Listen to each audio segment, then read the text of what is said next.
Good morning. Morning. Do we have some exhibits to go over? Yes, Your Honor, we have a handful of stipulated exhibits to Okay. include there. Okay. Plaintiffs exhibit 23, 24, 27, 33, 38, and 42. Any objection? No objection, Your Honor. Okay, so exhibits 23, 24, 27, 33, 38, and 42 are admitted. And then marshal out with your, okay. I think we're waiting on one person, so we could go back off and hopefully they'll get you. Back on the record, so as I mentioned off, we were waiting on juror number 11. He's had some difficulties showing up on time a few days that we've been in trial. This morning, he's still not here. It's now 10:15. Tried to get a hold of him, unsuccessful at first. We've now gotten a hold of him, and he apparently had the emergency. He's just leaving from Henderson. I would suggest we start and go forward without him, but welcome any input, and if you want to. We're fine with that.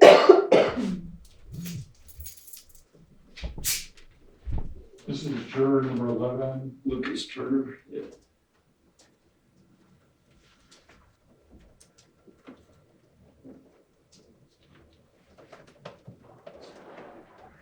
He's an alternate, I believe. Correct. Yeah. That's fine, Your Honor.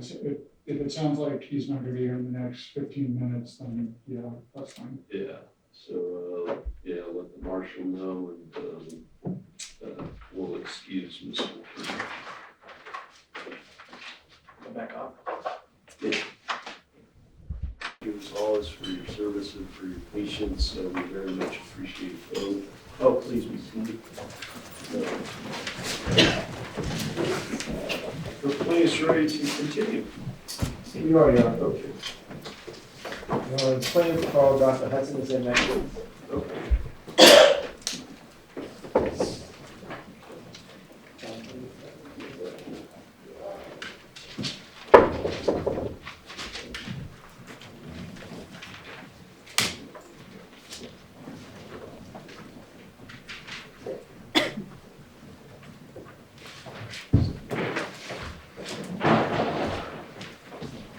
So come all the way through, sir, please. Follow me. Come on around and take a seat there. And remain standing in case I click to your rights. Thanks.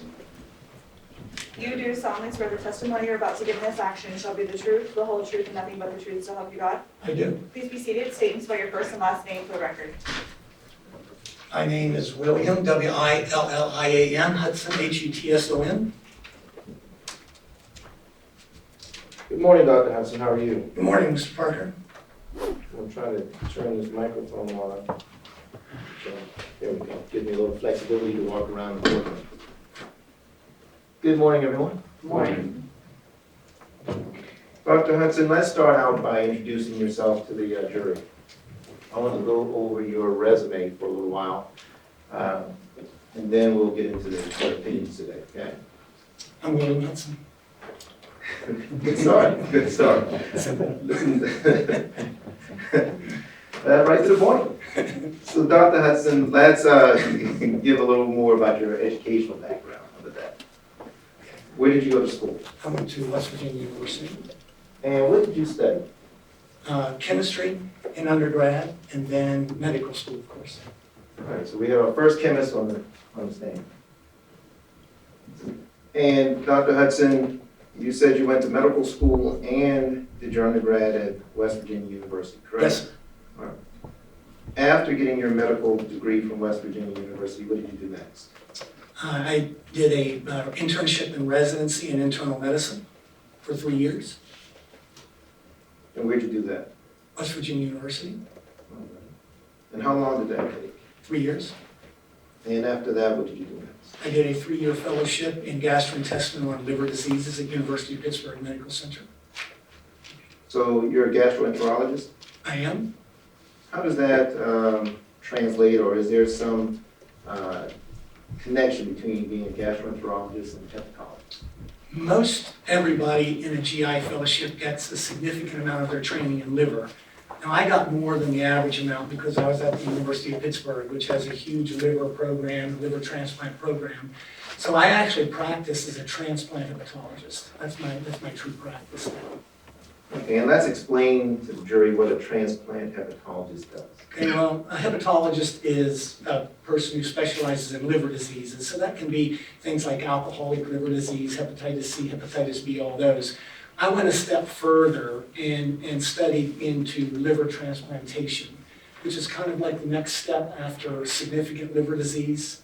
So once you understand and know liver disease, then there's not a cure for a lot of these things. So then the next step is a liver transplant. So let's discuss that for a second before we continue on with your educational background. What are the steps or progression of liver disease, if you could describe it? Well, it will vary somewhat based on the insult. But let's take maybe alcohol, for instance, because that's the most common reason for liver transplantation in the United States by far. So alcohol creates fat in the liver. And once you get a significant amount of fat in the liver, then in a certain percentage of people, and it's estimated about 30 to 40% of people that drink excess alcohol will go on to develop cirrhosis. So once enough fat gets in the liver, then you start getting scarring. And it first starts out as a mild amount of scarring around the liver cells, not too significant and not anything to impair liver function at that point. And it takes for alcohol, about 10 years to develop cirrhosis of the liver, of heavy alcohol use, or even sometimes less than heavy. And once the scarring starts, then it can progress. So you have a little bit of scarring, then a moderate amount of scarring, and then severe amount of scarring. Once you have that severe amount of scarring, it's called cirrhosis, and that is irreversible. Is there a difference between fibrosis and cirrhosis? Yes, sir. Fibrosis is one of the stages leading up to cirrhosis. So you have stage 0 through 4. 0 is a normal liver. Stage 1 is mild, what we call pericellular fibrosis. 2 is more is fibrosis that extends sort of beyond or around the portal tract, which is one of the main liver units. Then you have advanced fibrosis, which is stage 3, and then stage 4 is cirrhosis. And that's how everybody progresses. They go through those stages. And do you ever get to a point where you cannot address the scarring and you actually have to use a liver transplant? Once you become cirrhotic, that's irreversible. Now, people can live with cirrhosis for years, particularly those people, the jury, getting back to alcohol, since that's the most common thing I see. If people quit drinking alcohol, then the ongoing damage to the liver stops, and people can live years with cirrhosis of the liver as long as they don't drink alcohol again. But if they keep drinking alcohol, that's going to progress, and you're either going to die, which is most likely what's going to happen, because if you're actively drinking, you're not going to get transplanted, or you stop drinking and your liver stabilizes, or if it doesn't stabilize, then you become eligible for a liver transplant. How difficult is it, or what is the process in terms of being able to qualify or be eligible for a liver transplant? There's a lot of qualifications. You first of all, if you have an addiction, and that could be, if it's drugs, you might have hepatitis C, you cannot have any addiction, ongoing use of addictive medications or drugs. You have to have good social support, you have to have good family support, you've got to have insurance of some kind, because nobody does liver transplants for free anymore. So there's a lot of barriers that you have to cross to become eligible for a liver transplant. All right, so let's switch gears for a second. Because we've spoken now about fibrosis. and then leading up to cirrhosis. And you talked about the fibrosis and cirrhosis from consuming alcohol. Is there scarring that goes along with fibrosis to your liver? Yes, it's the same. Scarring and fibrosis are synonymous. Perfect. Now, is there certain types of fibrosis leading up to cirrhosis that can be caused by alcohol versus a poison or a toxin? They're similar. They're similar.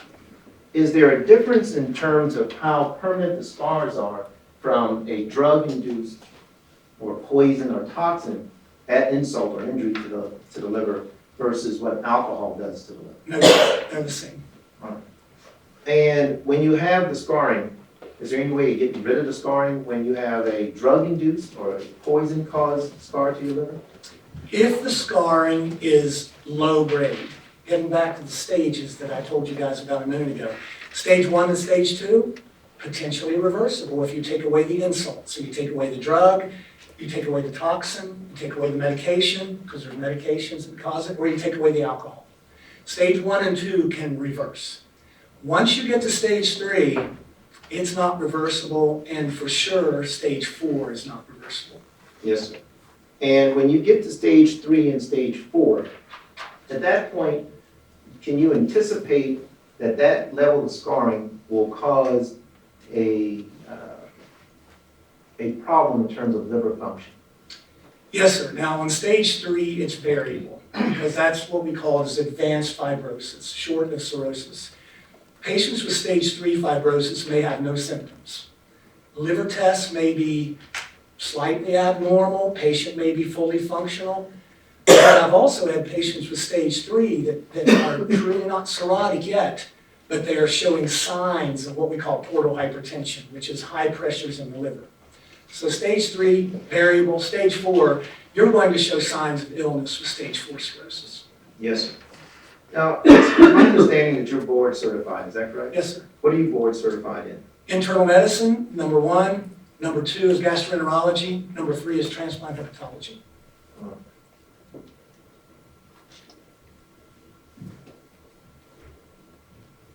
Is there any federal licensing or examinations that you're required to take? Yes, sir. What are those? Well, you have to take examinations through medical school or at the end of medical school in order to be able to be licensed after that. And then after you do your medical internship, residency, and fellowship, you take board certifications after each one of those. They're not actually federal things. They're run by the American Board of Internal Medicine. Yes, sir. But it's a nationwide thing, and most hospitals, and actually I don't know of any hospitals that would let you function or practice at their hospital without that board certification in the specialty you're practicing. So I have 3 specialties I can practice in. Yes, sir. And so when you say practice, hospitals won't allow you to have privileges, medical privileges within those facilities if you don't have the proper certification. That is correct. Okay. And did you spend any time in terms of your education at the Harvard Medical School? I did. I did some postgraduate training actually, it was an interesting thing. I spent several weeks in administration and learning how to actually be a more effective leader. And did that education involve hepatology and gastroenterology? It was involving all areas, but yes, sir, gastroenterology and hepatology. Are you licensed or have you been licensed in any states, sir? Multiple. Can you tell me at least a few of them? West Virginia, Pennsylvania, Utah, Nevada, and Maryland. Yes, sir. I think that's all of them. And we'll talk about this later, but we've heard come before this jury Dr. Guthrie from the Primary Children's Hospital. Are you familiar with Dr. Guthrie? I am. I know Dr. Guthrie. And how do you know Dr. Guthrie? Well, when I was at University of Utah Hospital is connected to Primary Children's Medical Center, which you guys have heard already. So it's a corridor that connects. I went back and forth all the time. I was very involved with their liver program and their liver transplant program. Yes, sir. And how much time did you spend in Utah, I should say? Well, I've been there 2 different times for a total of about 20 years. Yes. And were you working out of the University of Utah I was. within the gastroenterology department? Yes, sir. Were you also involved there with a small bowel transplant program? University of Pittsburgh is where I was involved. It's a small bowel transplant program. I was in charge of that program. Were you also in charge of the liver transplant program at the University of Pittsburgh? Not at Pittsburgh. I was in charge of the liver transplant program in Utah. Did you ever attempt to get a transplant facility here in Nevada? I did. And was that a part of you being licensed here in the state of Nevada? Yes, sir. Were you the head of the liver transplant department at the University of Maryland? I was. And were you the chairman of the liver transplant department at West Virginia University? I'm chairman of the entire GI and liver department at West Virginia University. We don't have a liver transplant program there yet. Yes, sir. Have you been given any awards or honors based upon your work in gastroenterology or hepatology? I have. Could you name just a few that may be relevant to this case? I was given an award at Maryland for, in the shock trauma area, for my dedication to taking care of very sick patients. It's the only freestanding shock trauma hospital in the United States. I got an award for. Can we stop you for 1 second? I apologize, Doctor. Yes. Was that in Baltimore, Maryland? I was in Baltimore. Yes, Yes, sir. Go I ahead. got an award also in Baltimore for outstanding service to the state of Maryland because of the growth and excellence of the liver transplant program that we had at Maryland. I've gotten a number of top doctors awards over the years. I don't remember what else. Are those types of awards voted on by your peers? Some of them are, yes, sir. The one at the state of Maryland was voted on by all the legislators and the governor. Yes, sir. And it's my understanding you've written several peer-reviewed articles. I have. Can you explain to the jury what a peer-reviewed article is? Peer-reviewed article is you do the research and you're an author or one of the main drivers of that research. You write the paper, do the statistics, and then submit it to that journal. It can be, whichever journal you choose. My journals have all been GI and liver, of course. And then that goes through a process where that journal has independent reviewers that don't know me. They don't allow, the reviewers to be friends of mine to influence their decision. So independent reviewers that don't know me, I don't know them, they review the article. It's usually at least 2 or 3 reviewers.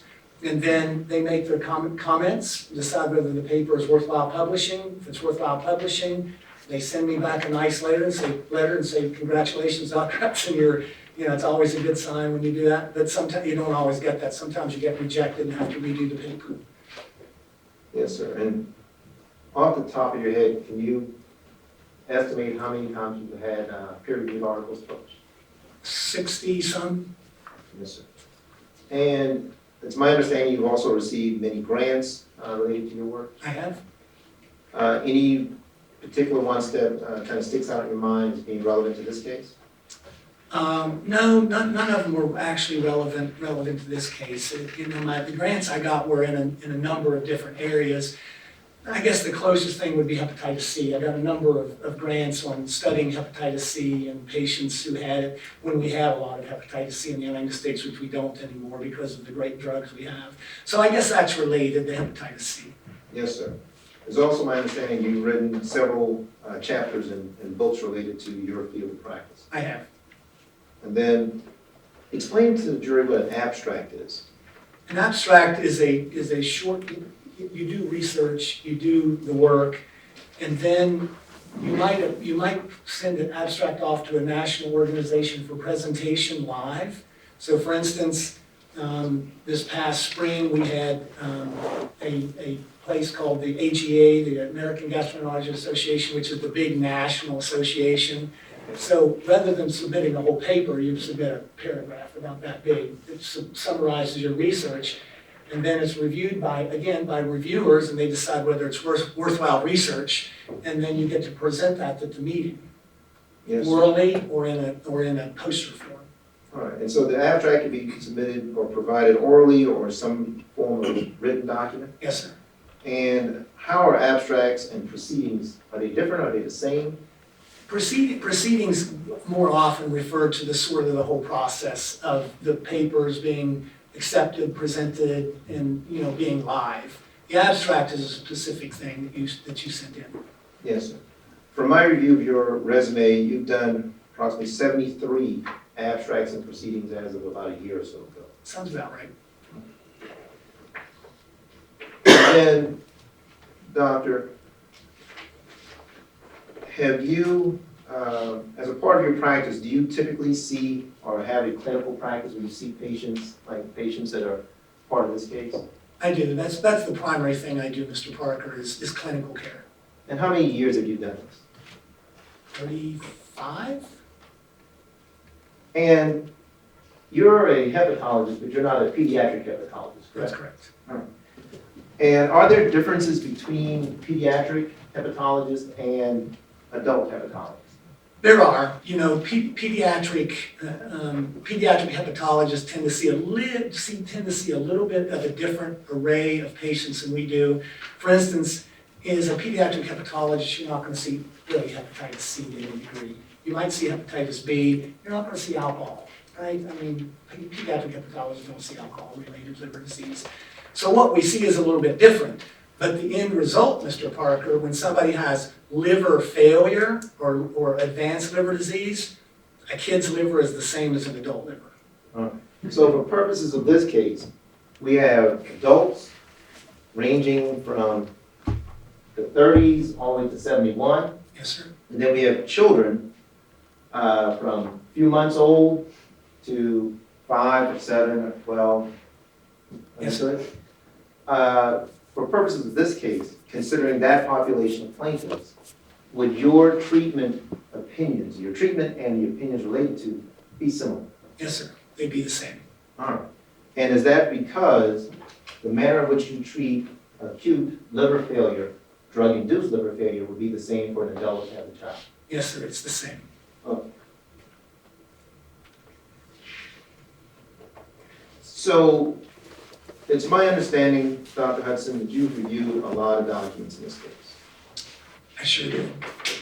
And not only reference materials, but also documents related to each of the plaintiffs in this case, Yes, sir. parents and children. Yes, sir. And it's also my understanding that you reviewed the CDC documents, the FDA documents, the European documents. I did.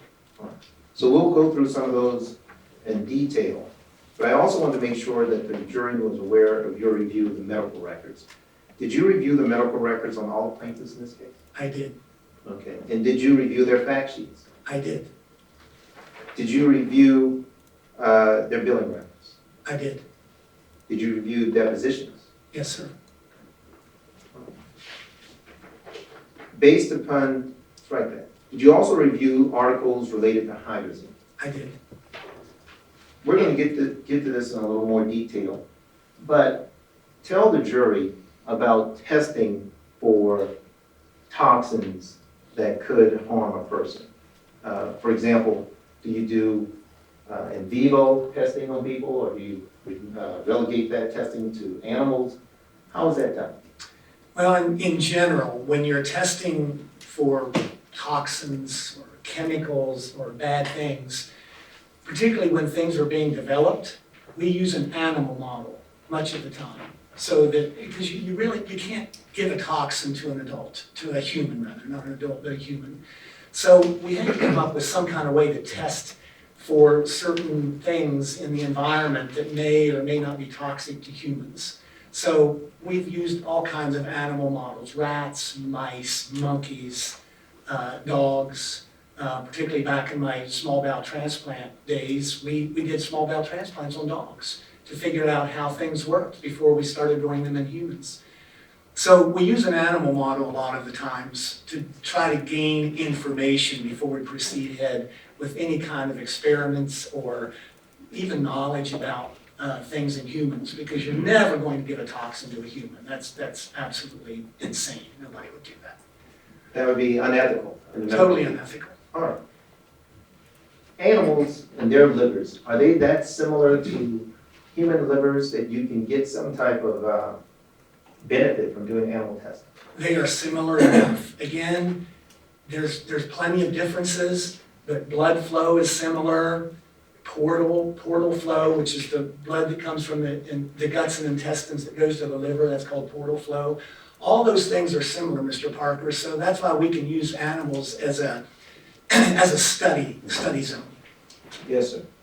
And in terms of toxins and poisons, will they cause the same type of fibrosis or cirrhosis in animal livers?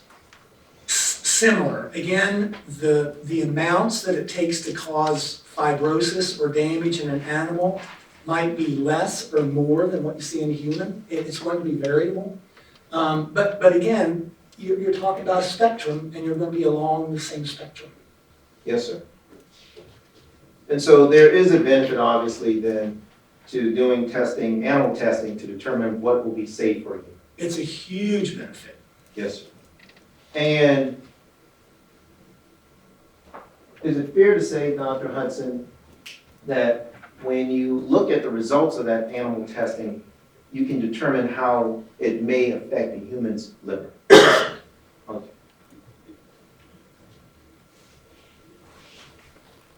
And based upon your review of records in this case, did you in fact review hydrazine articles that discuss the effects of hydrazine on monkeys, rats, and other animals? I did, and you know, that research stretches back clear that I think the first article was either 1961 or 1963. So hydrazine's been around for a long, long time. We just didn't know, how common it may be. So those articles go back that far, and that's when the animal studies took place in animals, in monkeys and rats and mice in the 1960s. And I was looking actually for the other animals. It actually mentions mice and hamsters as well. Yes, sir. And is it your understanding that that testing was originally done in part by the government, the military, to determine how rocket fuel could affect, that gas could affect humans? It was, because around the same time that they were testing animals, there had been a couple case reports of humans getting sick working around rocket fuel.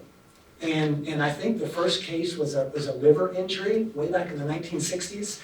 And it was inhalational. So back then, the initial stuff was inhalation of hydrazine, because you're working around rocket fuel out on the launch pad, whatever. And so then they said, well, gee, what's going on with this human? We better back up and start testing some animals and see what this hydrazine does. Because we didn't know prior to that. And was that when it was determined that hydrazine was toxic? Yes, sir, that's when it was determined. Yes. Now, Dr. Hutson, I want to start talking about and actually showing the jury the liver, so we can work through what your opinion was. Yes, sir. Fine. I may want him to step down, if that would be okay. Sure. All right, so, Jane, you're about to get up? Oh, thank you, you are thinking way ahead. Thank Oh, excellent. I love the plan. Most It's a teachers. professor. It's a professor. Most teachers do. All right, so why don't you descend from the stand there, and without getting too close to the jury, see if you can tell them what this is, and we'll move to the next slide after you do so. Okay. So you guys can tell this is the chest cavity with ribs and stuff. The liver here, just a picture of the liver overlying in the rib cage where it is, where it lies. Is this a scale model of the liver? Is it that big within the Oh, chest? the liver's big. Yeah, this is fairly close to the size of the liver. I mean, it's a little bit blown out, but yeah, not far. All right. And then it seems like there's two parts to the liver. The small part on the right. Right lobe, left lobe. That's important because we do living liver donation. All right. We separate the liver for living liver donation. Next slide, please, Shane. Now, I believe the jury was shown a picture of this, something similar by Mr. Kemp during opening. But now we actually have a doctor who can walk you through this. Explain when you're talking about portals and the blood and the bile duct, all of that. Can you explain what we're looking at now? Sure. So remember guys, I told you a minute ago about the portal vein, the portal flow, that all comes from the gut. So we've got a portal vein that comes back from the gut, and all the blood has to be detoxified from our gut, because look at all the stuff that we eat and we drink, and it's nasty when you think about it. So it all comes through the portal vein here. And then you've got these portal vein branches that go all the way out into the rest of the liver. So they get smaller and smaller and smaller, so that every single liver cell is exposed to the portal vein, blood. Okay? So that comes from down here. Remember, the gut's down here, and this doesn't show the portal vein coming all the way up, but that's the portal vein there. Then you've got the hepatic artery here. The hepatic artery comes off the aorta. The aorta is your main big artery in the body. It's your big artery. That's what makes your toes pink and our fingers pink and our brains work, is the aorta, because it's pumping blood directly from the heart throughout our body. And then you've got the portal vein. I'm sorry. Let's see, where's the? Well, they don't have the. There's one vein missing, but that's okay. That's not important right now. And then you got your gallbladder here. This is what connects you to the bile duct, and then the bile duct comes right down here into the duodenum. So those are the important parts. All right. So when we talk about fibrosis later on during your examination, Dr. Hutson, will you be able to see actually fibrosis on a liver? Could you see that in a slide, or if you actually did a transplant, could you see that? You will see it during a transplant, but you generally have to section the liver with a needle biopsy, or during an operation. It's easy to see cirrhosis. You won't see fibrosis necessarily if you're just doing, let's say you're doing a gallbladder operation. Yes. I have surgeons that have discovered cirrhosis just during a gallbladder operation that was unknown. But then they do a biopsy at the time, we look at it under the microscope, later on we see all this scarring. What does a healthy liver look like? And color-wise, what does it look like? Salmon pink is probably a good estimate of it. It's smooth, it's shiny. Like this color pink? Or is it That's too bright. Too That's bright? too bright, yeah. You know what salmon looks like, right? Salmon. Yeah. Can you guys eat salmon? Yeah. There's a good color. Yeah, that's about the same size. Salmon. Nice to All right. If it's that pink, you're in trouble. All right. So, when you see a transplanted liver, the liver that actually came out of the person who was ill, and let's say it's someone who has significant cirrhosis, what color is it? Gray, scarred up. It usually has nodules all over it, and it's shrunken. So, this is a pretty good depiction of what a liver kind of looks like when you pull it out. You can see the edges here. You can see this edge. It's nice salmon pink color. A cirrhotic liver just looks terrible. I mean, you look at it and it's just ugly. Gray and shrunken and scarred and bumps, nodules all over it. And what's the importance or significance of a nodule? A nodule is when a part of the liver cells, what we call the acinar unit, is surrounded by scar tissue. Yes. 100% surrounded by scar tissue. All right. And what does that mean in terms of liver function?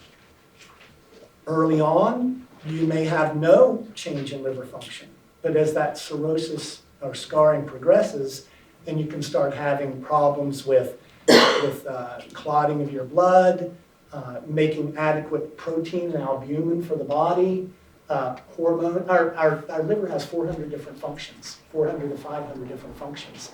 And it makes proteins, it makes hormones, it makes enzymes, it makes breakdown products. It's a zillion things the liver does. That's why I'm a hepatologist, because it's the most important organ in the body. You may be biased. Well, a cardiologist would argue with me, right? A neurologist may argue. Yeah. But for this case, I agree with you 100%. So, Dr. Hutson, tell me, because this is something that originally didn't make sense, and I want you to explain to the jury, it makes sense to me now. How does a liver problem lead to encephalopathy? Just think about the portal vein here, all right? That's sort of the key. So you've got all this blood coming from the gut through the portal vein to go to the liver to be cleansed. Has to be cleansed and detoxified. You know, I mean, most of us don't even know everything that's in our food, right, or in our water. There's toxins in all that stuff. And so it's important that blood flow is maintained from the gut to the liver, all up through this portal vein. Now, if the liver gets scarred and you've got cirrhosis, you've got all those nodules, all the liver cells are now surrounded by scar tissue. So that means blood can't get to those individual units of the liver. It can't get to it, so it can't get cleansed. Not all of it, okay? Remember, nothing's absolute, okay? There is blood flow getting to the liver, and there is cleansing going on. But once those liver cells are surrounded by scar tissue, it's hard to get appropriate cleansing of that blood. So what happens? Well, it doesn't get cleansed, right? So the other thing I was looking here was the hepatic vein. So they don't have an hepatic vein on this, but the hepatic vein takes blood out of the liver and it dumps it back in the body, into our normal venous system. These blue things that you see on your hands, that's your normal venous system. So it gets dumped in there, but you know, along the way, that blood that's not being cleansed through the liver, remember, it has to go out it has to go back out, right, through the hepatic vein back into the body. Then that blood also goes to the brain, because our brain has to have blood through it all the time. And if that blood's not adequately cleansed, then those toxins go to our brain, and that creates encephalopathy. But does that also result in confusion, dizziness, those things? It does. People can even go in a coma. Okay, so if you heard someone passing out as a result of having liver problems, scarring, toxins, whatever, that would not be unusual. Not unusual at all. I've seen it a zillion times. Or if a child is having this bobblehead effect, that's what we were told earlier, testified to here before this jury, that Christopher Noah Wren, his head was bobbling over. Would that be indicative of encephalopathy or a problem with your liver? Yes, sir. Encephalopathy can present in multiple and myriad ways. And with children, that would be one of the signs. And it could happen also to adults? Sure it could. Next slide, please, Shane. So you were discussing this in part already, Dr. Hutson, but I wanted you to kind of go over this with the jury. 500 different functions. Correct. It's amazing. And let's just take a couple. One, we know now that the liver detoxifies blood that, of course, is furnished to the brain, Yes, sir. which is required for your brain to have normal brain function. How about what it does for the rest of the gut below the brain? So we talked about going up to the brain. How about the rest of the stomach, the intestines? How does it affect that? Well, it affects it because, again, you've still got to have all the cleansing of the blood. And that blood, of course, gets shunted to the stomach and all the other areas around there. And in addition, all those organs you just mentioned are dependent on what we call the cellular function of the liver. And that's making hormones, making peptides, making hormones that can break down other products in the body. All those organs are dependent on the proper function of the liver. If the liver is being damaged or injured by this toxin, could it cause vomiting, It can. nausea, Yes, sir. Commonly. I see it all the time. constipation? Constipation even. And so, given all of the things that the liver does, detoxification, the processing the proteins and biochemicals, is it fair to say that you can't live without a functioning liver? You cannot live without a functioning liver. And then you identify these 4 things below here on the 3rd bullet point. Why won't the blood properly clot if your liver is not functioning correctly? Because the liver is the organ that is primarily responsible for making blood clotting factors in our body. Okay. So we understand the toxins and chemicals are built up because the liver is not cleansing them. Correct. And how the defenses against infections. Why is that? Because our liver makes a lot of the peptides and hormones that we need that protects our body against viruses, bacteria, and fungi. Okay. And then finally, this goes back to the encephalopathy we were talking about. But it also talks about the swelling, the brain swell. Why is that happening? Again, that's because of the increased ammonia in the blood because it's not being cleared. It's not just ammonia, there's some other things called GABA, GABA. There's a number of transmitters in the brain. And when those substances build up, the GABA and the ammonia, and there's other things that we know are there that we haven't identified, then that can cause swelling of the brain. Yes, sir. Could you, bring up the next slide? Is there any artificial organ, some type of mechanical device that you can use to replicate what the liver does? Objection leading. I started off going with, is there? Overruled. There is no one machine that can do that. We do have a machine called MARS, M-A-R-S, that can take over the cleansing function of the liver, and I've used that. We had it at the University of Maryland. We used it all the time, and for short term, and it works for a few days to sustain that person while they wait for a liver transplant. That's how we primarily use that machine. It's an amazing machine. But getting back to what Mr. Parker was saying, all the functions of the liver, there's nothing that comes close to doing all the functions. The MARS machine does not make peptides, it does not make hormones, it does not make clotting factors. All it can do is cleanse the blood long enough while we wait for a liver to come in to transplant in that patient. Thank you. And then the final bullet point here says, liver transplantation is the only option for acute liver failure that does not quickly improve. That is correct. Why is that? Because once the liver is that sick and cannot recover, it's not sustainable. It's life is not sustainable. You've got to have your liver function. All right. Next slide, please, Jane. So ALF stands for, Acute liver failure. and did every plaintiff in this case suffer acute liver failure? Yes, sir. All right. Next slide. Jane. So if you could you describe, and I don't need you to read all the bullet points, certainly the jury can read them for themselves, but can you describe what acute liver failure is, and then why does it typically require, in this case, hospitalization, ICU, PICU?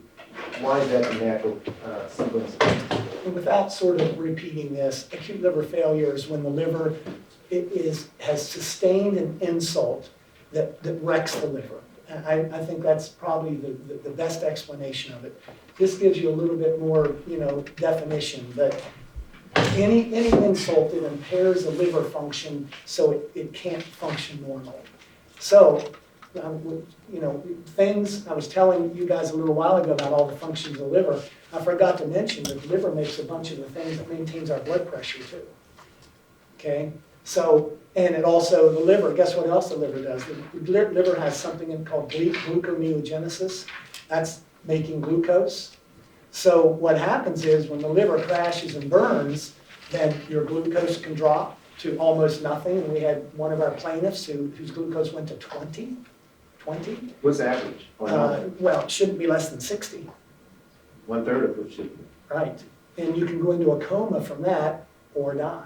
And what can happen with some people, if your glucose drops too low, you end up having seizures and die. So all these things are controlled by the liver. And when the liver takes that big hit, whatever that hit's from, then all those functions are impaired. Blood pressure can drop, patient can become comatose, glucose goes low, clotting factors stop. It affects so many things, and that's why it's a medical emergency. You have to get the patient into the hospital. Now, of course. Let me stop you right there, because that's exactly where I was going to go to next.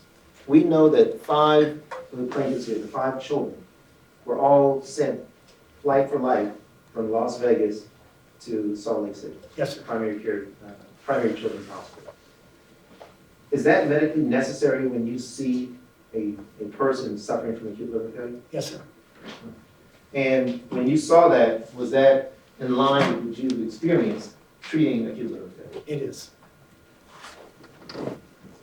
Is it typical too that when you take this flight for life, that you go, or children are rushed into the PICU, or if it's an adult, into an ICU? Yes, sir.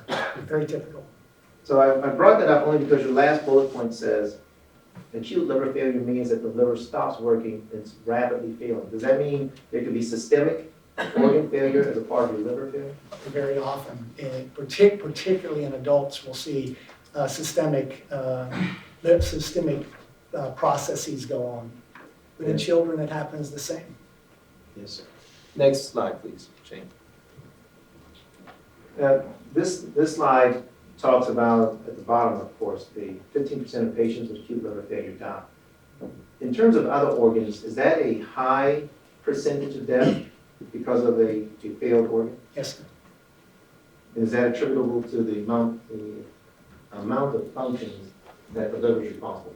It's twofold. One is because of the amount of functions that the liver does, which is a ton, as I've told you guys already, but we don't have a machine that can take over. With the heart, we can put people on bypass, okay? And there's machines that support the heart now, that can be worn. And then kidneys, we put people on dialysis, right? So people can be sustained with some of these other liver organs, but the liver, we don't have that luxury. And so the first bullet point talks about some of the symptomology. Fatigue. Why fatigue? Because people get so sick and everything's cut off from normal functioning that people just can't move, they can't function, they can't walk very well, they get very weak. And then jaundice. Explain what jaundice is. Yellow, they turn yellow. So now I've heard the term jaundice used in the context of children. Can you also have jaundice in an adult? We do all the time. And that would be the skin and the eyes? Yes, sir. Did you see these symptoms? I'm not going to go over all of them. Did you see some of these symptoms in all of the things? Yes, I did. Next slide. Thank you so much. Now, we're going to get to something that this jury probably heard a lot about, more than they probably wanted to when they walked in, ALTs and AST scores. And so I want you to talk to the jury about how you test for, diagnostically or through blood tests, if someone's having liver issues. There's sort of a standard number of tests that we use when somebody comes into the ER and we suspect there's a liver injury. And those tests are sort of wide-ranging. Now, they target the liver, of course, too, but we look at other things like electrolytes, sodium, potassium, albumin, protein. We look at all those things because all those are things that are affected by acute liver failure. So things that are not specific to the liver, but they will be affected as well. So we do all those blood tests, and we also test clotting factors as well. That's a key thing, because if you come in with acute liver failure and your clotting factors are normal, that's a great sign. That means that person is probably going to turn around fairly quickly and be fine. But when that it's called an INR, it should be no more than 1. At no more than 1. We had plaintiffs in this case that INRs were as high as 8. That is scary, because most of the time when you see an INR of 8, those patients usually don't recover. Our patients all recovered, thank God. You know, but it was right at that very, very limit. When I see INRs that high, that is a 911. I get those people listed for transplant immediately. I mean, it's same day. You run the list and you run all the tests that you need to get them listed, because that's a true emergency. You don't have much time. And you saw that in some of the patients here? I did. All of them had elevated INRs. Yes, sir. And then the ALT, AST. Yeah, the AST and ALT, those are specific tests that tell you inflammation or damage to the liver cells themselves. So AST and ALT is not part of the bile ducts and the biliary tree. It's the liver cells themselves. So when those liver cells take that hit from the toxin or the alcohol or the hepatitis or whatever it is, that AST and ALT goes up. And when you say liver cells, you're talking about the hepatocytes? Hepatocytes. All right. So when we see that, that's what we're talking about in terms of liver cells. Yes, sir. And the ALT, AST scores are providing an indication of how injured those hepatocytes are. That is correct. Got it. And then your next bullet point talks about the normal ALT and AST ranges, correct? Correct. Where our patients, especially the children, Were they significantly above those normal ranges? They were all in the thousands. Some, I think the highest was 12,000. Yes. So look at those normals. I believe that was that was Hera. Here, Have you ever seen an adult patient with a score of 12,000? yes, sir. Have you ever seen a child with a score of that high? Yes, sir. Typically, what happens with that type of? They get transplanted. Did you notice, let me ask you this one.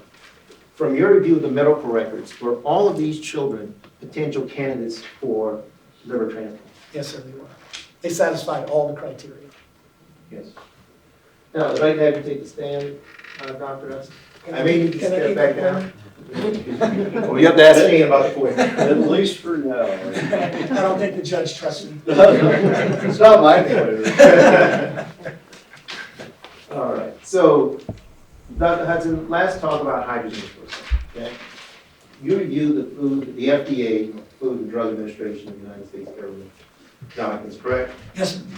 Let me show you exhibit, well, let's put on the screen next slide, just to give the jury an understanding of where we're going next. You reviewed the FDA documents, the Southern Nevada Health District documents regarding their investigation of your water, correct? I did. Okay.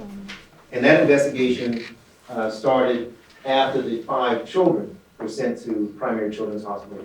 Yes, sir. Those were the index cases that aroused the suspicion of that organization. Yes, sir. All right.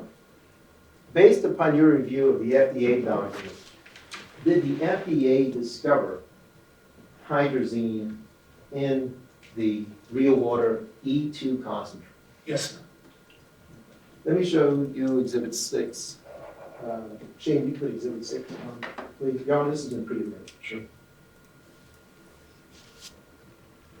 Let's show the first page, just so the jury understands where this is coming from. It says at the top, Food and Drug Administration Office of Regulatory Affairs, summary report. And there's a date on it. At the top, it says 3/4/22. But there's a date in the middle that says date received and date out of lab in 21, if everyone can see those dates. Just to give some context and time. If you could go to page 9 of this document, Shane. You were right there, actually.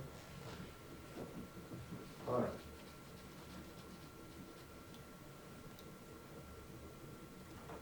Go up a little further.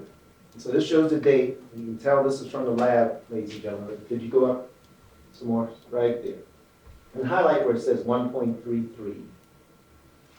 Right there.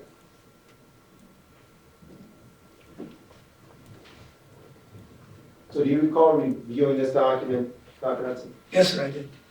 And this was one of the 3 tests that the FDA did on the concentrate? That is correct.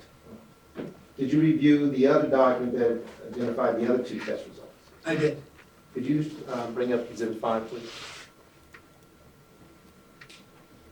And if you could, Shane, just let's show the first page so that the jury knows where it's coming from. Let's show page 1. And again, we have October 20th, 2021 from the FDA. And if you could, let's go to page 6 of this document, 3rd paragraph. It says here that hydrazine was identified in the liquid portions, and it gives the actual test sample numbers.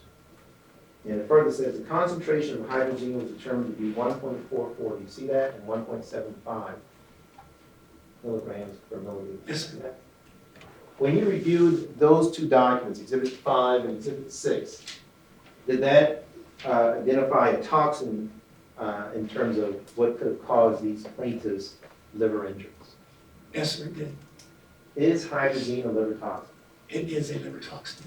And from your review of the medical records, did each one of these plaintiffs drink real water that included hydrazine? All of the plaintiffs drank real water. And is that a similarity among all the plaintiffs? It is. Shane, if you could, let's go to Exhibit 20, please.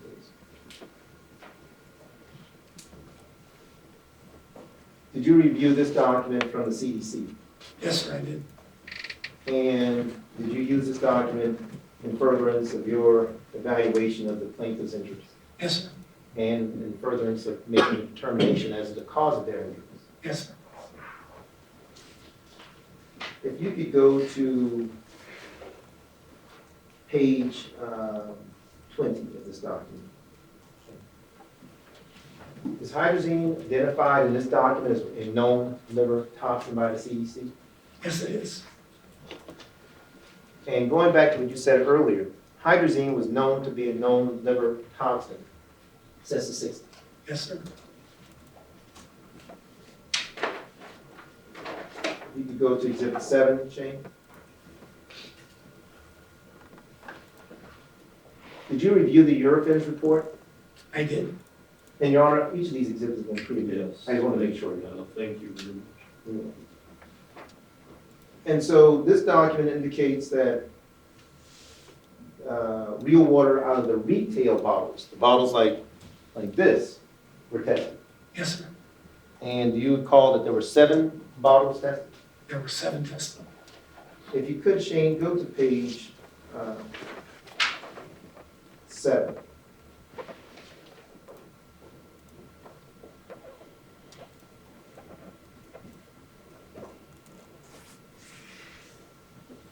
I apologize, it's page 8, Shane, page 8 of this document. So you'll see on this document, Dr. Hutson, samples 1 through 6 on the front, and then when we go to page 9, you'll see sample 7. Is hydrazine identified as being found in every one of those samples? All 7 samples contained hydrazine. Is it fair to say that samples 1 and 2 were identified but below the reporting level? That is correct. All right. They were detectable. That's the important thing. They're detectable but not measurable. And for the purposes of the jury understanding the difference between the reporting levels, 1 and 2, samples 1 and 2 indicate that it was less than 0.50, is that correct? That is correct. That's the cutoff for the lower limit. All right, and then every sample after that, 3 through 7, were they in excess of 0.50? They were. So out of 10 tests, 3 by the FDA and 7 by this independent laboratory, all of them were positive for hydrazine. 100%. So whether the plaintiffs were drinking out of the 5-gallon jugs or the liter bottles, they all had hydrazine. They all had hydrazine. I'd like to go to exhibit 8.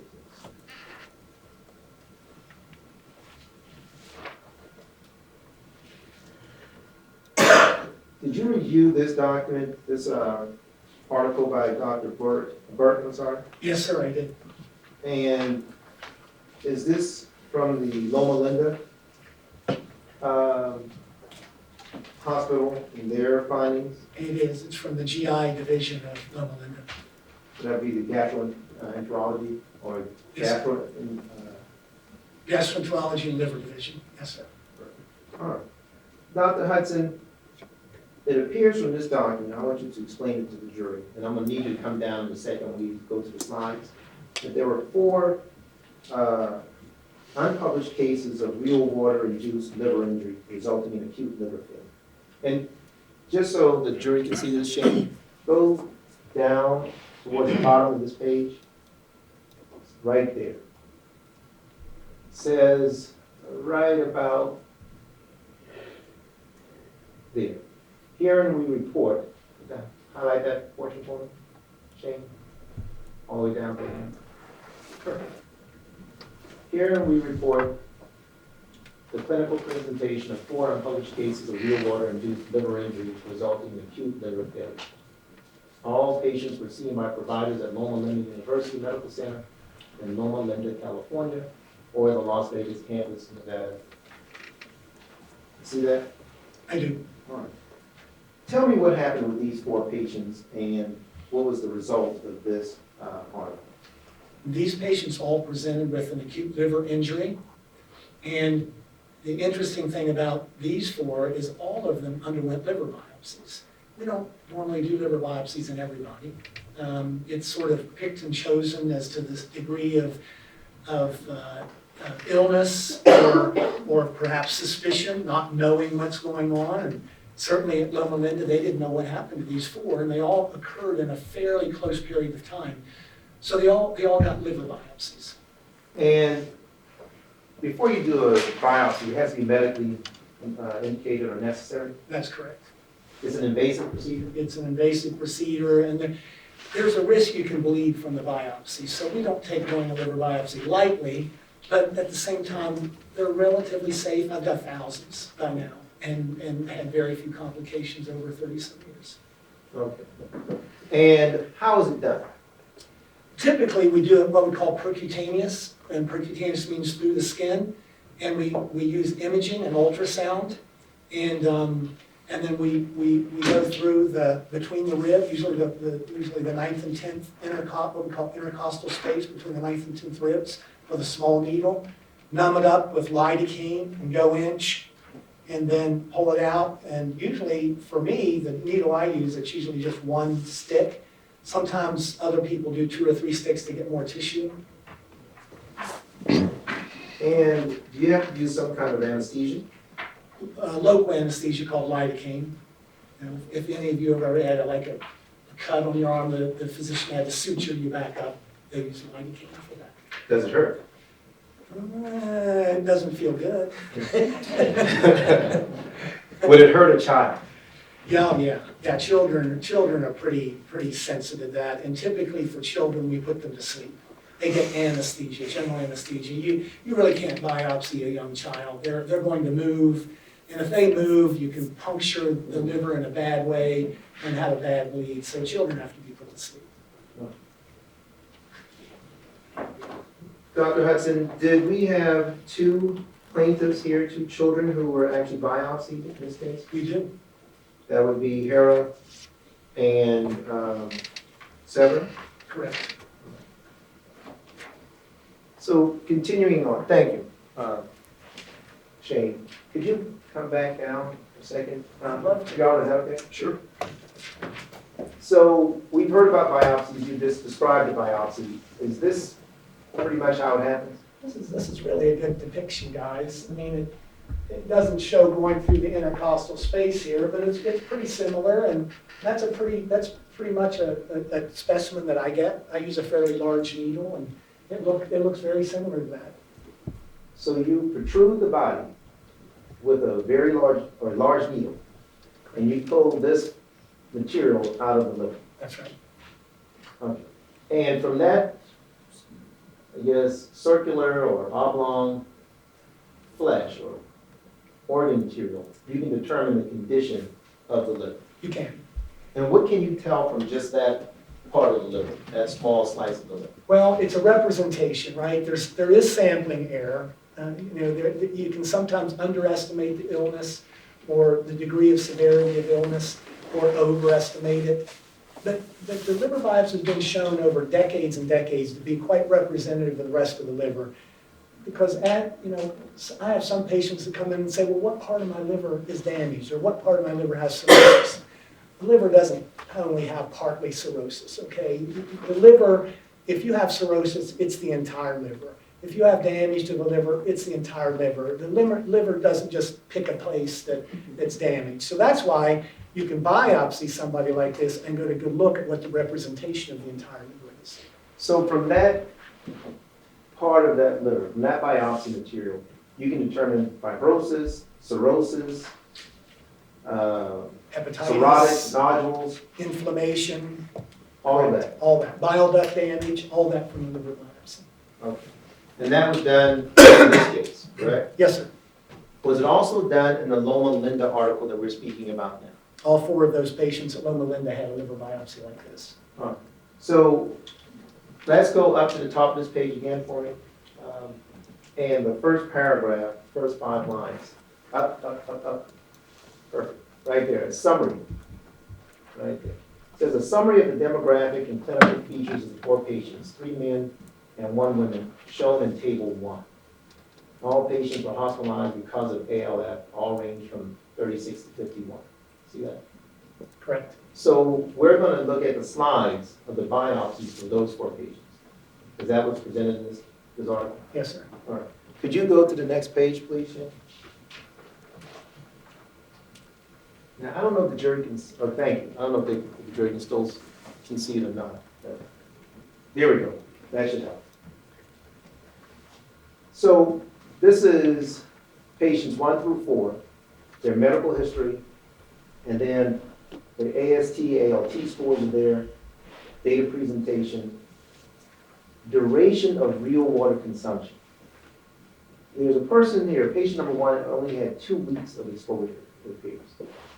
Is that correct? Correct. From your review of this Loma Linda report, did it become clear to you that, or did you make a determination, that's a better way of asking you, that even short-term exposure can result in liver damage? Yes, sir. Patient number 1, 2 weeks worth of consumption of real water. Let's go to his slide, which is on the next page. So we have 6 squares there. What do those squares represent? These are slides of the liver biopsies taken from each of the 3 patients. So these are the 4 patients seen at Loma Linda, not these plaintiffs in this case, not the children here. 4 separate people. 4 separate people. And these slides represent the findings from 2 of the patients? 4. All right, well, let's go down a little bit more. So it says here that figure 1 represents the biopsy from patient 1, performed 1 month after presentation, persistently abnormal liver tests. And then it goes through A, B, and C being the top 3. And it looks like that only refers to patient number 1. Yeah, actually, you're right, this is patient 1 and 4. Okay, just want to make sure we're on the same page. I don't want to mislead you. Yeah. All There were right, 4 patients biopsied, but they represented patient 1 and patient 4 in this. bingo. All right, so patient number 1 was the 2-week consumption of real water. Do you see any fibrosis in those slides? So the easiest way, I think, for you guys to look at this is look at colors. So pink is usually showing healthy liver tissue. The liver cells are pink. Liver cells show up as a nice healthy pink. Blue is, and this is what's on a lot of this, some of this is an H&E stain, and some of it is a trichrome stain. So a trichrome stain shows scarring a lot better than H and E. So this, for instance, this is an H&E stain, this is an H&E stain, this is a trichrome stain, this is a trichrome stain. So, sort of boiling down, pink is good and blue is bad. So if you see a lot of blue, that's a bad sign, that's scarring. On these stains, that's usually bad. Now this one right here, this one is part of an H&E stain, and look here at the periphery right here. See how organized the liver cells are up there? The liver is the most Can I stop you organized. for 1 second, doctor? I apologize. But, you tell me, what is on the record from me? You on the record? As far as it goes. This doesn't look organized to me. And what color is this? And then. Well, explain that's to the jury What nucleus. this is. That's the nucleus of the liver cell. Okay. So this up here is fairly organized right here. Okay, not perfect, but it's fairly organized. Okay. But I wanted to highlight that to show you this looks totally disorganized, right? You've got all these extra cells that are in here, all these dark cells. These up here are nuclei, these are nuclei down here. And look down here, look how dense this is. That's what's called an inflammatory infiltrate. So that means a whole bunch of inflammation is going on, and all this stuff here, look at that, that's all really inflamed. That's not the way the liver should look. Got it. So the liver is taking a big insult here. I would look at this liver biopsy and say, wow, this liver does not look healthy. Got it. Can you go to the next, the same, there we go, thank you. And then when you go to the slide B, what's that showing? That's again, a more close-up of what we just had in A. So this is showing some of this, what we call pleomorphism, which is the different sizes of the nuclei and the accumulation of the nuclei and inflammatory cells right here. And then, you've got some areas that look fairly normal. You've got some cytoplasm that looks good there, the nice pink cytoplasm. But mostly, and over here, you've got some cytoplasm that looks pretty good. But most of this is showing a lot of inflammation, and that's the up-close view. And then C, please, Shane. Now, we see blue on this one. Okay, now this, as I told you guys, is the trichrome stain. Trichrome is a different stain that we use, and it's specific to highlight fibrosis. So over here, I don't know whether there's anything really normal on that. Here's sort of what you would expect to see. But all this blue, look at all this blue here that's going out. And it's going out in sort of what we call, this is called stellate fibrosis, because it goes out in sort of finger-like projections. So you've got all this blue up in here. This is all called stellate fibrosis. A lot of blue here, and it goes down in there. That's all scarring. That's all significant scarring. And is this the type of scarring that may be permanent? This scarring could go on to become permanent, but this is fairly early. It's called stellate fibrosis. So this is reversible. If you take away the insult, this kind of scarring can reverse. Now let's look at D, E, and F. And this is from patient 4. What do you see on these slides, Howard? So again, this is what we call an H&E stain, not the trichrome that's supposed to show up scarring. So over here, again, fairly, again, not totally normal, but fairly well organized. But as you look more towards the center, look at all these dark blue nuclei of the cells. That's all inflammation. A lot of inflammation in this patient as well, just like in patient number 1. E, please. Okay. A high up view of the same thing. What we did, they just took part of that first one and shrunk it down so that we're highlighting here. And I think a couple things we see. First of all, we see these different shapes of the nuclei. See this? That's a cell that's dying right there. That's a dying cell. And then you guys see the brown? The brown? That's cholestasis. That's where bile starts piling up behind these hepatocytes. Again, a bad sign. You shouldn't have bile like that in your liver cells. It doesn't belong there. That means the liver's not functioning correctly. So cholestasis, you've got some fat. These are fat cells. Pretty much everybody that drinks real water has gotten fat in their liver. Is that something we saw earlier in the trial, Dr. Hutson, fatty liver? Fatty liver. Yes. And then E, F, please. Thank you. Trichrome stain again, right? It's the stain that we use for scarring. Look at all the blue. Similar to number 1, right? Although I think this one's a little bit more extensive than patient number 1. But you've got all this pink over here, which looks fairly good, except some of the cells are swollen and abnormal. But you've got all this blue. None of that blue should be there. So again, a whole bunch of fibrosis already. Do you see any bridging fibrosis in this line? Well, I wonder, I think that this one going down here and here, bridging is where you connect. The liver's so well organized, it's got portal tracts, sort of like this, going around in rosettes. So portal tracts have a portal vein, a hepatic vein, a bile duct, and an hepatic artery. So they've got 4 things in them. And they're very defined units of the liver. So if you go from portal tract to portal tract, and see, I think this is a portal tract right here, and I think that's a portal tract right there. So you've got scar connecting those 2, right? Is that called bridging fibrosis? That's called bridging. And that is not good. When you get bridging fibrosis, that's pretty advanced scarring. That very likely will not reverse. All right. Thank you so much, Tom. I want to now go to Exhibit 1. Shane. And Your Honor, this is the MMWR report. Again, it's been pre-admitted. And the jury is seeing this document. The jury is seeing the actual chart. But I don't know if the jury is actually seeing the document. So let's show the chart just to familiarize the jury with the chart. There we go. And this is, I'm going to actually go through the entire document. Did you review this document, Dr. Hutson, as part of your investigation of this case? Yes, sir, I did. Let's go to page 1 again. So the first paragraph of this document says, during November 10th through December 3rd, 2025, previously healthy children aged 7 months to 5 years in Clark County, Nevada, were hospitalized with lethargy, hypoglycemia, after vomiting for several days.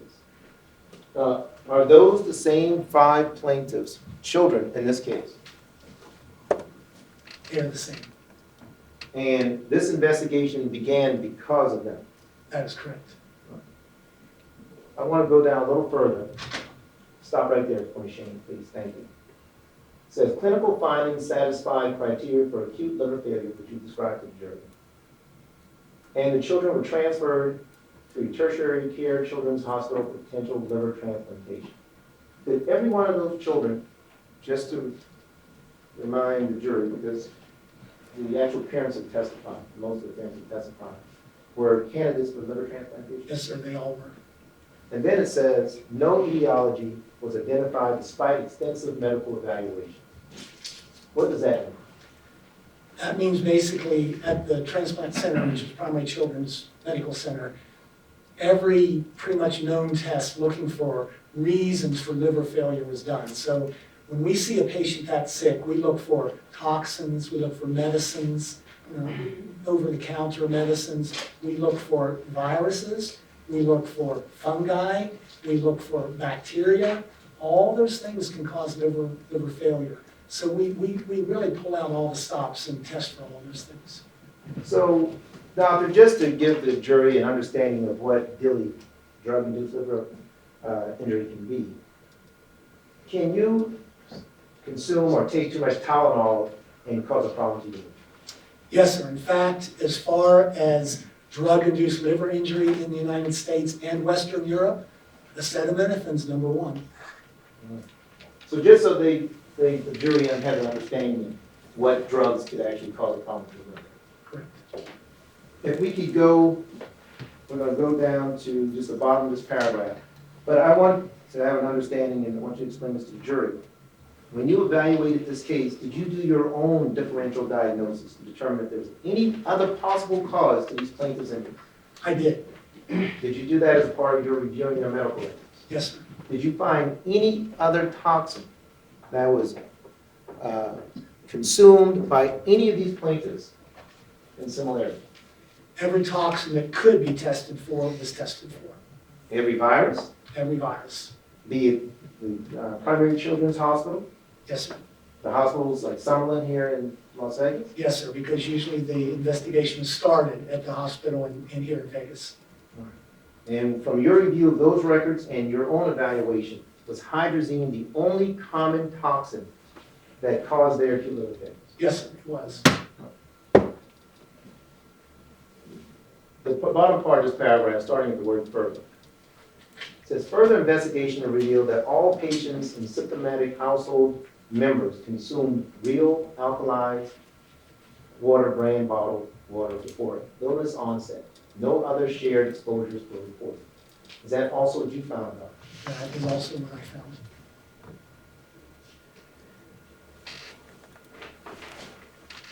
And so based upon your review of this document, was it consistent with your findings and your opinions that you're going to offer later on today? Yes, sir. So I want to now go to Exhibit 3, which is the Establishment Inspection Report. Did you review this document, Dr. Hutson, as a part of your examination? So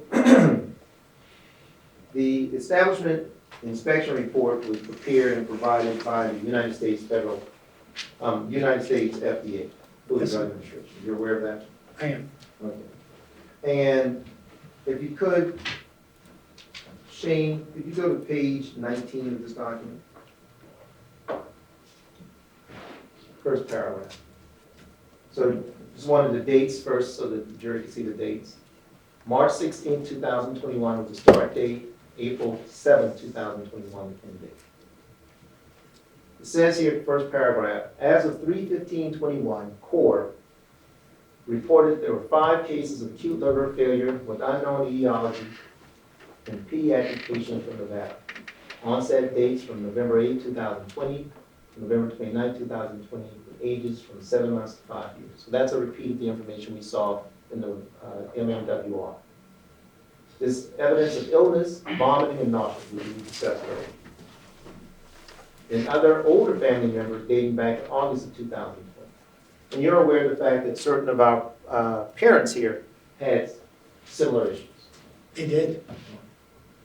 3 of the 4 outbreak families specifically reported receiving 5-gallon real water brand water bottles delivered to their house prior to illness onset. The epidemiological investigation has determined that illness appeared to be associated with alkaline bottled water consumption. Real Water Inc. Nevada was identified as a supplier of bottled water to the customers. Did you also look at the water consumption of all of these plaintiffs? I did. And were you able to determine, be it drinking the water from a cup or drinking it from formula in a bottle, that all plaintiffs consumed in one way or another of real water? All plaintiffs consumed real water. Yes. The fourth paragraph, Shane, if you could. Says here, the firm's legal counsel provided us being the FDA, with a statement that between October 15, 2020 and November 15, 2020, manager Anthony Brown received 25 to 30 customer complaints of odd tasting water. On April 7, 2021, Mr. Brown stated that 7 to 8 of these complaining customers also reported vomiting. Did you find the fact that these complaints were being received virtually within the same time period as all of these plaintiffs consistent with your evaluation and opinions, Dr. Hutson? Yes, sir.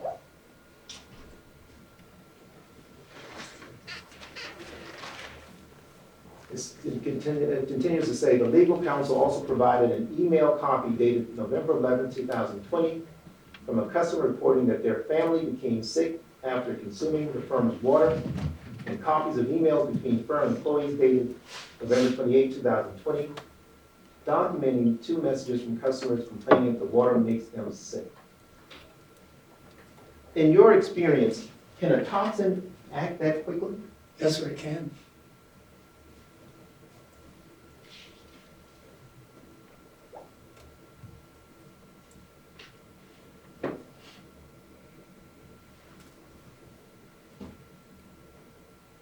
If you could go to the next paragraph. Right. On April 7, 2021, Anthony Brown provided copies of 5-gallon delivery account termination listings for Nevada, California, and Arizona, in which customers claimed medical reasons for canceling the firm's alkaline water deliveries. You see that? Yes, sir. From what you read in this report, was it clear to you that real water was causing similar symptomology to those being suffered by our plaintiffs? Yes, sir. If you could go to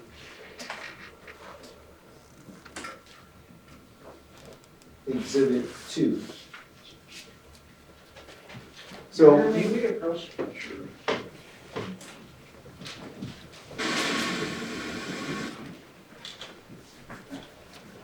all right, we'll go through Dr. Hutson. May I proceed, John? Sure. Thank you. Shane, can you put up Exhibit 2, please?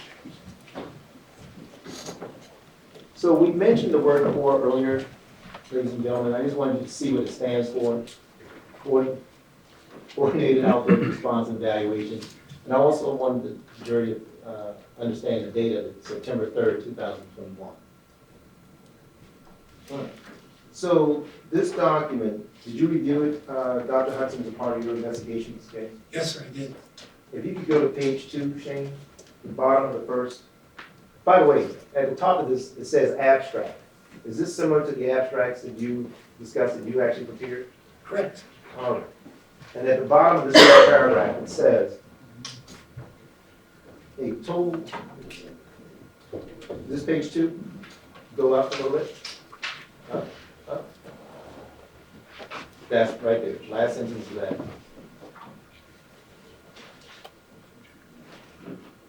It says here, go a little further up. It says 14 dogs and 1 cat were reported by consumers had by consumers as exposed to real water. 11 dogs fully recovered, 3 dogs and 1 cat died. You see that? I do. Now, is that consistent with your earlier testimony that animals can be affected similarly to toxins when it comes to their livers? Yes, sir, it does. Further says the cat was reported negative for rabies, no obvious hepatopathogens, negative for microsystems and cause of death undetermined. Then it says the necropsies were done for the 3 dead dogs. A total of 20 probable and 5 suspect cases were reported with illness onset, dates ranging from between August 19, 2020 through November 29, 2020. 3 were hospitalizations and 1 death reported. Are these animals and people beyond the plaintiffs we have here? They are. And I want to go to the 3rd paragraph, last sentence in the 3rd paragraph. It says here, cases were tested extensively for infections, diseases, autoimmune and metabolic disorders, as well as drug exposure. Results for all tests were negative. Is that consistent with the differential diagnosis explanation you gave earlier? That is consistent with my review. Yes, sir. And is that what you did in your examination of the medical records to determine if their acute liver failure was caused by something like an infection or an autoimmune issue or a metabolic disorder? Did you do all of that? Yes, sir. I wanted to be sure that all possible causes were excluded. And then if you go to page 15 for me, Shane.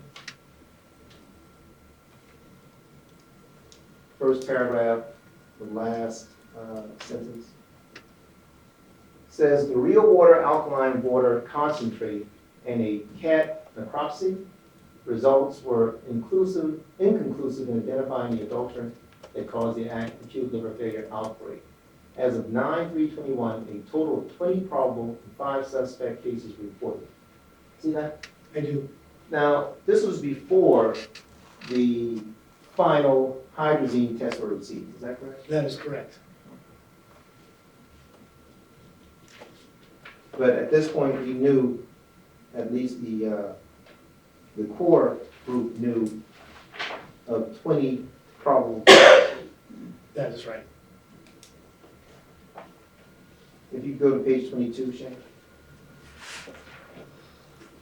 In your review of these documents, and these are the FDA documents, and they're, for purposes of the jury, they're organized by operational periods in time. Do you see that? Yes, sir. And you're familiar with that approach where the FDA will determine within a certain period of time, typically 30 or 60 days, what is happening with your investigation? Right, and then they break it down into different, like you said, different operational periods that are date defined. Perfect. Operational period number 9 is as of May 5th, 2021. And at that point, there are 11 probable and 1 suspect case of acute non-viral hepatitis in Nevada. Additional self-reported cases are under investigation. Additionally, there are 7 dogs reported for 2 canine deaths. Is that normal that the FDA will also include the deaths of pets as a part of their investigation and determination of cause? Well, particularly when it's related to pets that are owned by the humans. Yes, So then they're looking at the entire household. that's correct. Got it. And if you were to go to the next operational period number 10, this is only 14 days later. It indicates now that their second sentence in this paragraph says, additionally, there are 9 sick dogs reported with 2 canine deaths. So this operational period also identifies additional deaths within that time period. That is correct. Does it also reflect additional probable cases typically? Is that how it's done? Yes, sir. So for every operational period, we would look, that we could go through this report, it would tell us the additional humans and the additional animals that have been affected. That is right. Okay. It's a cumulative thing, the way they do it. So operational period number 11, second sentence says, One probable added to the cluster died. Additionally, there are pet illnesses and deaths under investigation. So will the FDA just continue adding and adding and adding cases, deaths with each operational period? They will. And you reviewed this as a part of your investigation? I did. And then finally, we go to page 73, Shane. I want you to blow up, well, first let's get the date. It says FDA received date March 27, 2021. You see that? I do. All right. And then the narrative says, go to the narrative for me, Shane, please. It says here, been a subscriber to Real Water in Las Vegas area for 2 years. In November, my dog died. In March, my second dog was seriously ill. I had been lethargic and had many symptoms I've since learned are liver related. On March 21st, I was seeing double vision, could barely function. Now, Mr. Tagano testified that he was having problems with his vision. Is the encephalopathy that is caused by liver insult or injury, will that affect the eyes? Very commonly it does. Okay. And so you can relate Mr. Tagano's vision issues to his liver injury, I can. similar to this person. Yes, sir. It says liver, was rushed to hospital by family. Liver markers off the charts. Would markers be the same as ALT and AST scores? I would assume that's what he's referring to, yes, sir. Okay. Been at doctor almost every day since. Diagnosed with acute non-viral hepatitis. Is that what we're dealing with in this case? That's what we're dealing with. Ceased drinking the water, feeling better, but still clearly afraid of long-term effects. And then when we're talking about long-term effects in terms of our patients, your patients, our clients, that's the scarring potentially from the cirrhosis or from, let's say, fibrosis. That is correct. We're worried about the fibrosis. Yes, sir. Trying to get information on exactly what was in the water, I keep reading about 5 cases. Certainly, I'm a 6. I'm 57 and 225 pounds, took me a bit longer. If this was found out about in November, how come they still kept selling this stuff? I'm quite upset and scared, awaiting more blood test results. Thank you for your effort. Based upon your review of this document, which was of course a part of the FDA investigation, does it appear that this person had similar symptomology from consuming real water? Yes, sir. All consistent. Your Honor, may I approach? Sure.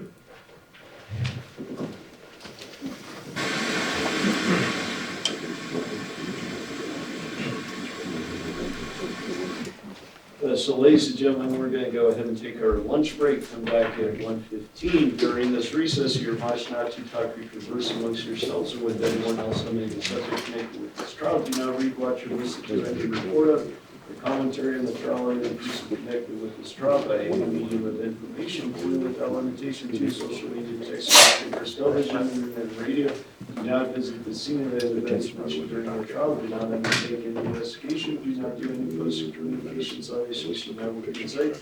Do not do any independent research, including internet searches. Do not form or express any opinion on a subject connected with the trial. Until the case file is submitted to you, see you back at 1:15.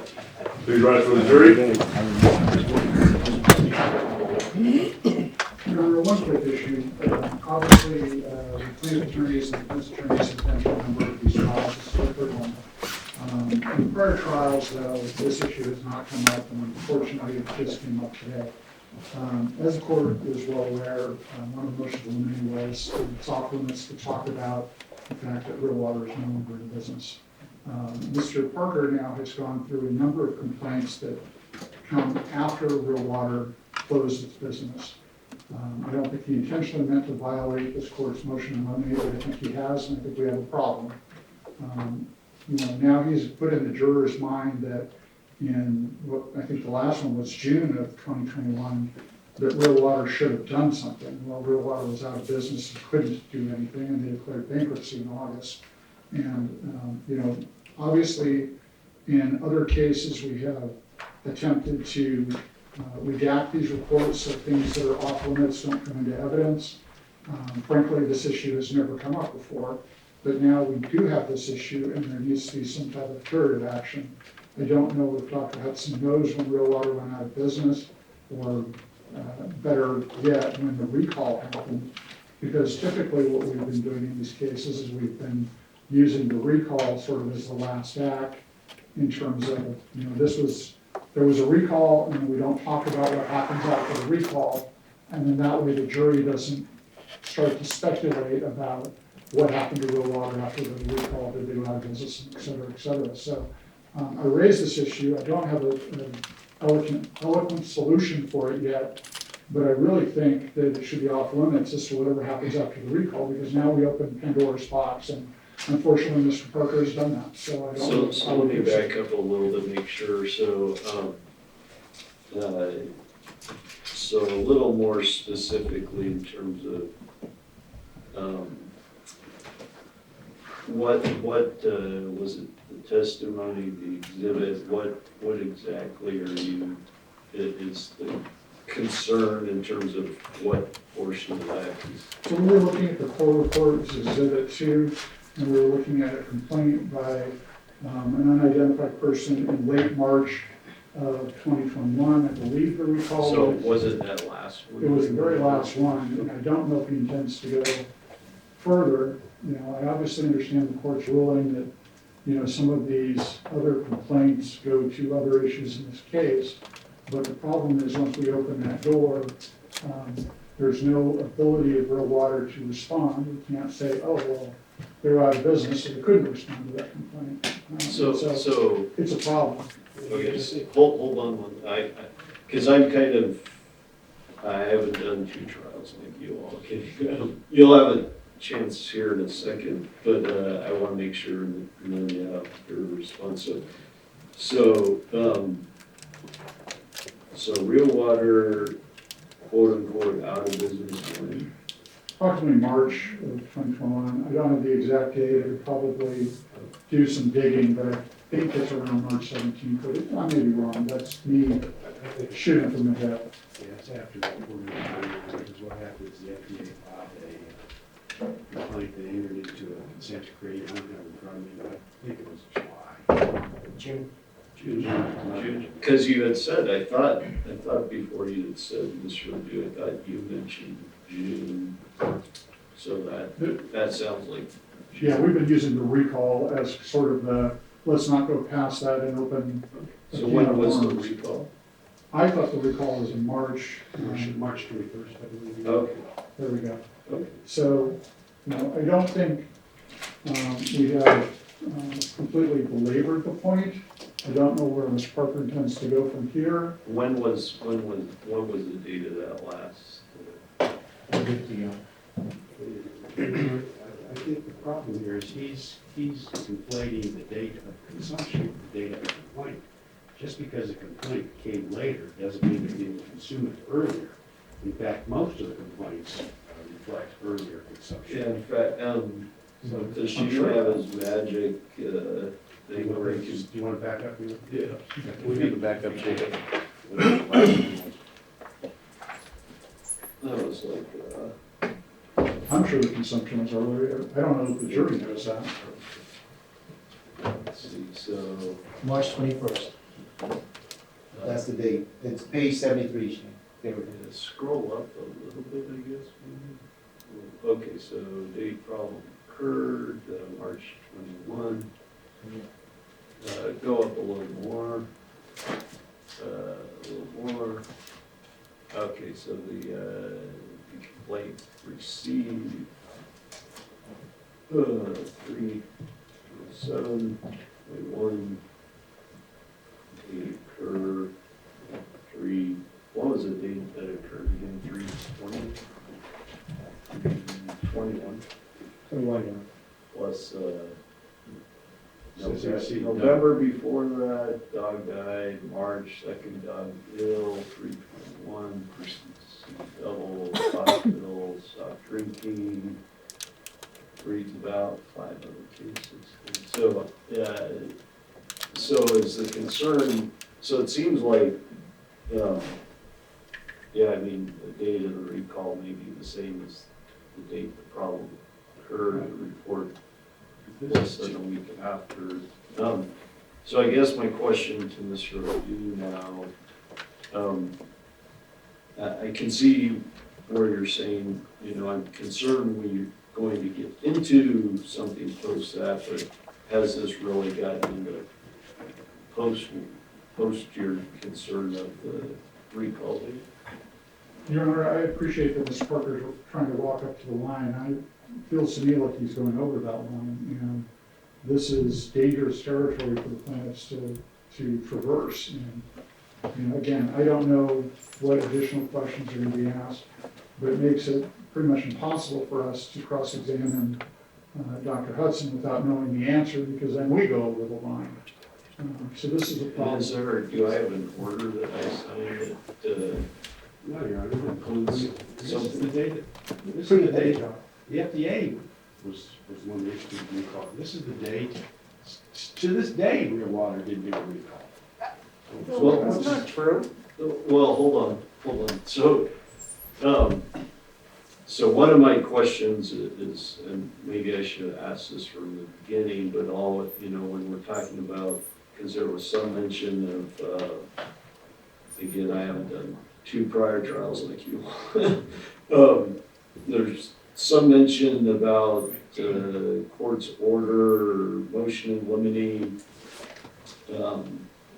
that may or may not have been violated or may be in danger of being violated. So that's one of my questions, like what order is being referenced or what ruling? Because you know, we have a ton of motions. So we do, and we'll look at that. Your Honor, just for the record, it was a voluntary recall prior to the consent decree. The consent decree came later, but it was a voluntary recall. And that, yeah, I don't know, but, Judge, it's always a voluntary recall because the FDA holds a gun to every recall that's ever come out. quote unquote voluntary. Yes. So you're conceding the point. Well, so it sounds to me, and you know, if we want to come back a little early, but what it sounds to me right now is even if I'm assuming, okay, well, there's this, I'm trying to choose my words carefully, and I'm probably not going to do a good job at that, but that if there is this point in time by which, you know, the party may not cross, which again, I don't even know if that's what we have, but even assuming there is this point in time that the parties have agreed or stipulated informally or whatever, it doesn't sound to me like, you know, even this one, which is up right now, which is the latest in time one, hasn't passed that line. So do you want to come back early and Your Honor, we'll definitely look for it. I don't think we have anything further to put on the record, so I don't think it's going to be, you know, if we can 5 minutes before the jury comes out. I don't think so. But I think, you know, we now have at least alerted Mr. Parker and the court as to the problem, and, you know, we'll look further on our own as to if there's any other action we would request the court take. But, and again, to be very clear, it's not an agreement between the parties, it's just something that we have not done before. We have not, either side, tried to introduce evidence as to what happened after the recall, because it's fraught, as I think the plaintiff said a number of times, fraught with peril. This is an admitted exhibit. They had a problem with the exhibit, they should have proposed actions. yeah, so I mean, it is admitted, and maybe you might want to have somebody take, because I don't know every page on it. The jury is not. Seeing it again. Yeah, so if there's, you know, defendant, if there's more complaints that post-date, you know, that's kind of up to you guys to make sure they're redacted. I think Mr. Parker's where he was going to stop. That's what I was gonna say. Yeah. Yeah. You know, before we finished up, I said I had this last exhibit Yeah. before we got into everything else. So let's come back at 1:10 in case I need to Oh, yeah. Put him on, Yeah. Yeah, that's fine. assuming he comes. Okay.